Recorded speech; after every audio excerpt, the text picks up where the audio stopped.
তো সাধারণ মানুষ সর্বদাই মনের শান্তি বা বিশ্ব শান্তির জন্য উৎকণ্ঠিত, কিন্তু তারা জানে না বিশেষ এই শান্তি কিভাবে লাভ করা যায়।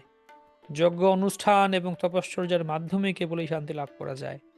তাই ভগবত গীতা এটা লিখিত হয়েছে, তারাম যজ্ঞ তপসাম।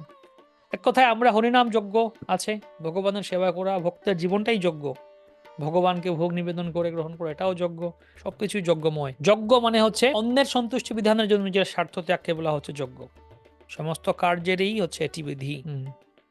ঠিক আছে, এবার তিনি বলছেন যে হে পুত্র, তারপর তোমার 9 জন ভ্রাতা, 9 জন ভাই, নারদ মুনিকে বলছেন 9 জন ভাই, আর নারদ ব্রহ্মার পুত্র হচ্ছেন প্রজাপতি। ব্যক্ত অব্যক্ত 2 প্রকার পুরুষদের প্রসন্ন করার জন্য যথাযথভাবে অনুষ্ঠানের মাধ্যমে যজ্ঞ সম্পাদন করেছিল। 9 জন ভাই, প্রজাপতি, ব্যক্ত অব্যক্ত প্রকার পুরুষদের প্রসন্ন করার জন্য এটা করেছিলেন। তো ব্যক্ত পুরুষেরা হচ্ছেন ইন্দ্র এবং তার পার্শ্বদ দেবতারা, আর অব্যক্ত পুরুষ হচ্ছেন পরমেশ্বর ভগবান স্বয়ং। ব্যক্ত পুরুষেরা জাগতিক কার্যকর্মের নিয়ন্ত্রক, অব্যক্ত ভগবান জড় প্রকৃতির অতীত অধক্ষজ।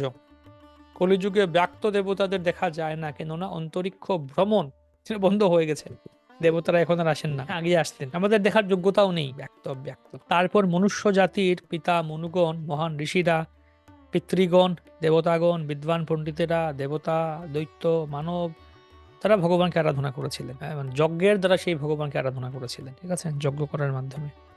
দৈত্যরা দেবতাদের ভক্ত, কেননা তারা তাদের কাছ থেকে যথাসাধ্য জাগতিক সুযোগ সুবিধা লাভ করতে চায়।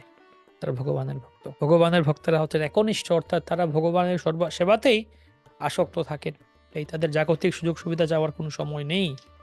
ভগবানের ভক্ত।